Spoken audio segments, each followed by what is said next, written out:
ሰላም ጤና ይስጥልኝ የተከበራችሁ ተመልካችና አድማጮቼ የቻናል ቤተሰብ እንዴት አላችሁ?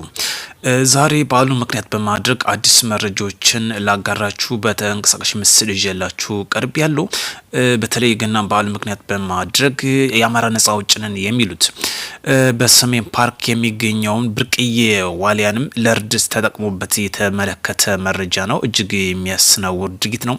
ከዚህ ድርጊታቸው እንግዲህ በማወቅም ባለማወቅም ሊሆን ይችላል፣ ግን ከዚህ ድርጊታቸው እንዲቆጠቡ ማሳሰብ እንፈልጋለን። እነዚህ ብርቅዬ በሰሜን ፓርክ ብቻ የሚገኙ እንደም ቁጥራቸው እየቀነሰ እየሄደ ይገኛል። በዚህ ብቻ ሳይሆን በዓለም ብቻ የማይገኙ በተለይ በሰሜን ፓርክ ብቻ የሚገኙ ዋሊያ ለዓለም እንግዲህ ለቱሪዝም መስህብን በከፍተኛ ደረጃ ከሚያገለግል አንዱ ሰሜን ፓርክ በሰሜን ጎንደር የሚገኘው ነው። በዚህ የሚገኙት ብርቅዬ ዋሊያን እንግዲህ ለእርድ እያደኑ የተጠቀሙበት ናቸው። አማራ ነጻ እናውጣለን የሚል እጅግ አሳፋሪ ጉዳይ ነው። እንዲሁም በተለምዶ ሚዲያው ተብሎ የሚታወቁትም እንደ ፋሽን እያዩት እየፖሰቱት እየተመለከተን ነበር። በአንጻሩ ደግሞ ጠቅላይ ሚኒስትር ዶክተር አብይ በዓሉ ምክንያት በማድረግ ማዕድ የማጋራትና ማዕድን በማጋራት አብሮ እያሳለፈ ይገኛል። ሁለቱ ልዩነት ተመልከቱት፣ የሰማይና የምድር ያክል ነው። እነዚህ በአንጻሩ የቱሪዝም መስህብነት የሚያገለግሉትን እያወደሙ ሲገኝ ጠቅላይ ሚኒስትሩ ደግሞ በማዕድን በማጋራት እያሳለፉ ይገኛሉ። ስለዚህ አንድን ነገር ለመቃወምም ለመቀበልም ከመልካም ተግባር ነው። ስለዚህ አንደበት አይኖራችሁም አማራ ነጻ እናወጣለን ስትሉ። ባጭሩ እኔ ከተመለከቱኝ ዘረፋ ብዙ ጊዜ በግለሰብ እመለከታለሁ። እንደ ክልል ሲዘረፍ በህይወት ካየሁት በህይወት ዘመኔ በእነዚህ ባጭድ አመቶች ውስጥ በዚህ በአማራ ክልል የተመለከቱ ጉዳይ ነው። በከፍተኛ ሁኔታ ዘረፋ በክልል ላይ ዘረፋ ሲካሄድበት፣ ነገር ግን አማራ ነጻ እናውጣለን እየተባለ የሚዘመርለት። ስለዚህ ተቆጠቡ፣ ተመለሱ። አሳፋሪ ድርጊት ነው። በግልጽ የሚታይ አሳፋሪ ነው። በተለይ ሰሜን ፓርክ የሚገኘው ብርቅዬ የዋሊያ እንግዲህ ቁጥራቸው አሁን እየቀነሰ እየሄደ ነው። አሳሳቢ ደረጃ ላይ እንደሚገኝ ይታወቃል። ቢሆንም ግን እነዚህ መልሶ ቁጥራቸውን ለመጨመር እናንተ ከህገወጥ አድንነት መቆጠብ አለባችሁ። አማራ ነጻ እናውጣለን ብላችሁ ጫካ ገብታችሁ ጫካ የሚገኙትን ብርቅዬዎችን እያጠፋችሁ የሚገኝበት እነዚህ በዓለማችን የማይገኙ ናቸው። በሰሜን ፓርክ ብቻ የሚገኙ ጭላዳ፣ ዝንጀሮ፣ ቀይ ቀበሮ፣ ዋሊያ እነዚህ በሀገራችን ብቻ ነው የሚገኙት። እንደውም ደግሞ ሰሜን ፓርክ ብቻ የሚገኘው ዋሊያ ይህን ለዚህ ድርጊት እንዲሁም የሚያሳፍር ጉዳይ ነው። እጅግ የሚያሳዝንም የሚያሳፍርም ጉዳይ ነው። ይህ የሚያመላክተው አማራ ነጻ እናውጣለን ያላችሁ ታጣቂዎች ናችሁ።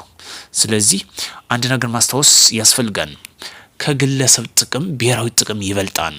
መንግስት ሁለት ብሔራዊ ጥቅሞችን በዋነኛነት ዟን በተወካዮች ምክር ቤት ቀርቦ ጠቅላይ ሚኒስትር ዶክተር አብይ ባደረጉት ንግግርም የቀይ ባህር አክሰስ በተለይ ያስፈልገናል፣ በተናጠልም ለአውሮፓ መሪዎች የአሜሪካ፣ ራሻ፣ ቻይና ይህን ጉዳዮች አቅርበናል ብሎ የተናገረበት ጉዳይ ነው። ስለዚህ የቀይ ባህር አክሰስና የወደብ ጉዳይ አንድ ነገር ቆም ብለን ማስታወስ ያስፈልጋል። የኑሮ ውድነት እንዲያሻቅብ ከሚያደርጉት አንዱ የወደብ እጥረት፣ የቀይ ባህር አክሰስ እጥረት ነው። እነዚህ በከፍተኛ ኪራይና ከፍተኛ በሆነ በዶላር ምንዛሬ ነው ወጪ እያደረግሽ የሚገኘው። የወደብ ኪራይ በጨመረ ቁጥር የሸቀጦች ጉዳይ ይጨምራል፣ የኑሮ ውድነቱ ይጨምራል። ከመንግስት ላይ የምታደርጉት ጩኸት ትልቁ ሚስጥር የወደብ ኪራይ ነው። ይህ ደግሞ ብሔራዊ ጥቅማችን የሚያስከብረው የአሰብና የቀይ ባህር አክሰስ ወቅቱን ጊዜውን የጠበቀ እጅግ አስፈላጊ ነው። ስለዚህ ፋኖች የምታደርጉት ይሄ አይታያችሁም። ከጫካው ናችሁ የእንስሳትን ከማደን እንደ እንስሳት ከመላመድ ውጭ የብሔራዊ ጥቅም የማይታያችሁ መሆን በግልጽ ያሳያል። ስለዚህ ተመለሱ። የሚጠቅመን ሰላም ነው። የሚጠቅመን ብሔራዊ ጥቅማችን ማስከበር ነው እንጂ በጫካ የምታደርጉት ጩኸት መሬት የወረደው ይሄ ነው የሚታየው። እንደውም በዚህ በዓል ምክንያት በጎጃም እግር ጥሎን እየተመለከተን ነበረ።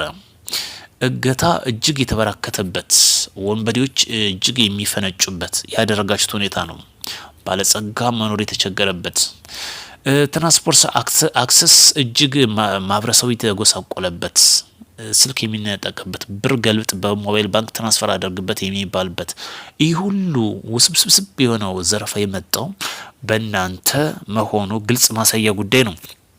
ሌላኛው ጉዳይ ሰሞኑን ጤና ማሰልጠኛ ተቋም ጀነራሎች የካርታ ርክክብ ባደረጉት ምክንያት የወጣ መረጃ አለ። በተለይ የኤርትራ የማስታወቂያ ሚኒስትር የማነ ገብረ መስቀል ያወጣው ካርታ ተከትሎ በኤክስ ገጻቸው ላይ ባሰፈሩት ጽሁፍ አሰብና አካባቢ ወደ ኢትዮጵያ የሚያካትተው ካርታ ትኩረት ለመሳይ የሚደረግ ከመሆን በተጨማሪ ጠብ ጫሪነት ነው ብሎ እንግዲህ በድረገጻቸው አስፍሯን። የኤርትራ የማስታወቂያ ሚኒስትር የሆኑት ናቸው። በተለይ ሰሞኑን በላቴን ማሰልጠኛ ወታደሮች ምልምል ወታደሮች ሲያስመርቅ ጀነራሎች እንግዲህ አሰብን የጠቀለለ ካርታ ርክክብ አድርገዋል። ይህ ደግሞ ተገቢ ነው፣ የማይቀር ጉዳይ ነው።